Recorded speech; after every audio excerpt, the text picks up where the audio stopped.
This is the brand new DJI Avata 2. It came out about 6 months ago, and if you're willing to upgrade from the last drone, I really think you should, because we got a brand new battery, we got that brand new camera. It's the same camera as the Action 4 with a 1/1.3 inch sensor. But let me just show you what comes out of this bad boy.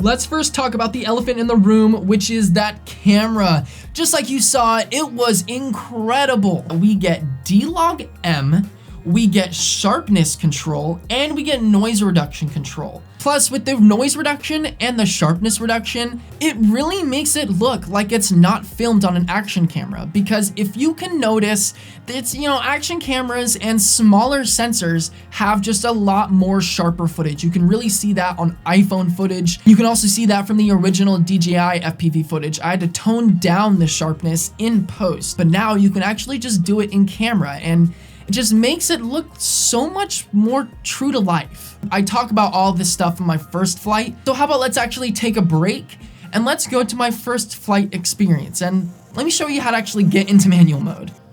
Okay, so if you are ready to go into manual mode though, you're gonna need to change some things because they don't want you to crash, okay? So what you're gonna do is you're gonna, with that little joystick on the top, you're gonna press to the right, go all the way down to settings, go to control, and then go to remote controller. Go all the way down to sport mode right here. Change that to manual mode. Now we need to go to gain and expo. M attitude limit. Turn that boy off, and it's gonna give you some prompts in order just to protect yourself from jumping up.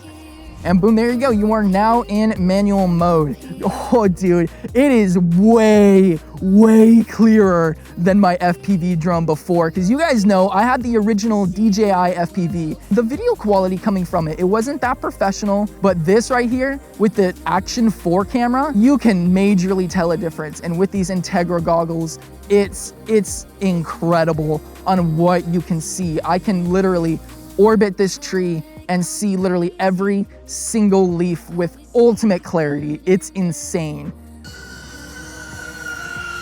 Like when it screams, it's not that loud. I mean, that's comparing it to the DJI original FPV. You try to cut through, oh, I know what I'm gonna do.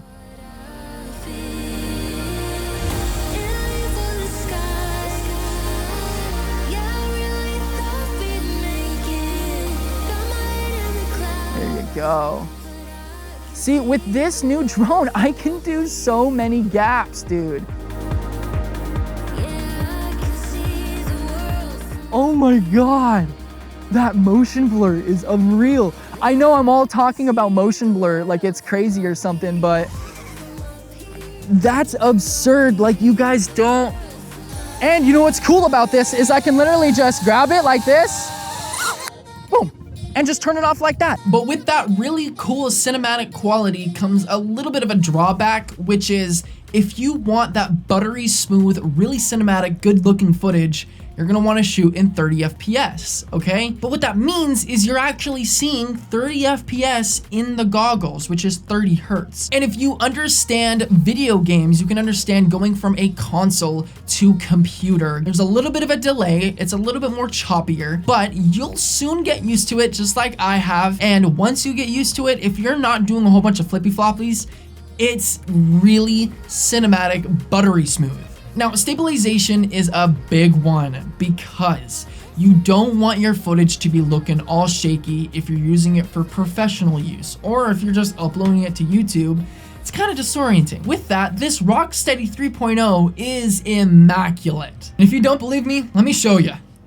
All right, so now what we're gonna do is we're gonna try this ROCKSTEADY test right here, because it's really kind of not doing steady right here in the goggles, but ooh, see right there?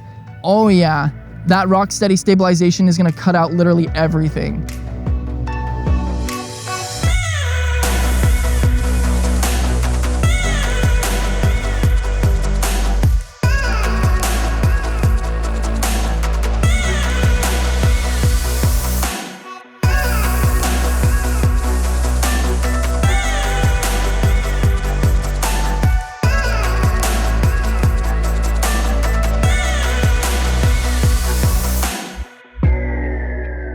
this, you can actually go into GyroFlow and use the gyro data from the drone and put it into GyroFlow and just make it ultra smooth if you don't want any errors.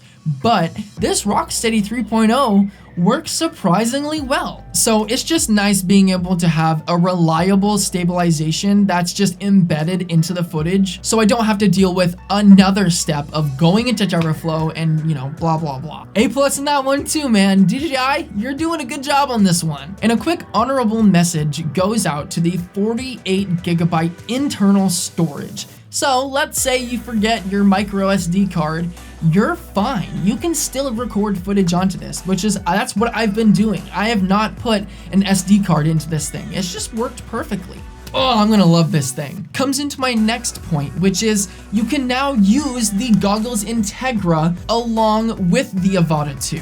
So that's what really made me want to actually buy this drone. Keep in mind, if you're using the old generation goggles, you are not going to be using the new OcuSync 4 technology. In theory, you should get roughly about 3 more kilometers in range. The original Avata had 10 kilometers and the new one has 13 kilometers of range. But you're never ever going to get that distance. What that does translate to is being able to go through walls and being able to penetrate through like trees and brush. That's going to be way easier than the O3 transmission. So that brings me to you cannot use the O4 technology with these goggles right here. But with all good things comes bad things. And there's some things that I don't like about this drone that we're about to get into. Starting number 1 with it has a 1,600-foot height limitation. Why? I don't understand why they even put a limitation. They didn't do that for the original Avata. Maybe it's because this is classified as a Cinewhoop, but come on, like this can do it. It has the range capability. It has the video for it. This is capable of doing it. It just can't, and that's one of the things that I don't like. One of my next gripes is the fact that this does not shoot in 48 FPS mode. And if you guys are not catching up, that pretty much means I can cut that footage in half and I can now use that in a 24 FPS timeline. And giving a 48 FPS mode still allows you to be able to see everything. It's not giving you 24 frames a second. It's just, it annoys me a little bit that we still have to work with 30 FPS. And even if you put 30 FPS into a 24 FPS timeline, it just jumps a little bit, you know? So it's a little frustrating, okay? But obviously there's workarounds. Now, one of the last bad things that it's not necessarily about this drone right here, it's about their marketing that they kind of used. They have released this drone with the motion controller only when they first released it. And I can understand why they did that because a lot of beginners don't know how to fly FPV, but why not give us the choice whether or not we want a controller or that motion controller? Because if you really want to have an FPV experience for the FPV drone, you are going to need manual mode. And in order to unlock manual mode, you need that controller. And this is the controller I'm talking about, which is the game controller look-alike thing. I have the version 2 or the second one, which comes out right here. Thankfully, because of that update that came out, I was able to use, like I said, the goggles Integra with that other remote controller too. And that's the whole reason why I bought this drone. But when it first came out, I did not like the way they marketed it. They needed to be able to sell those products, I understand. But to force the consumer to buy that and then to buy an additional $200 remote is just kind of absurd. I figured for the last part of the video, I'd change the scenery because it's sunset. I got a nice tree behind me. Oh, perfect. But no, for real, is this drone really meant for the videographer or the cinematographer out there that wants to up their drone game? I think it is, mainly due to that new 1/1.3 inch sensor that I was talking about, along with that increased flight time. Oh, that's a perfect match. I am confident enough to say that I am going to get my Part 107 license and get into real estate videography.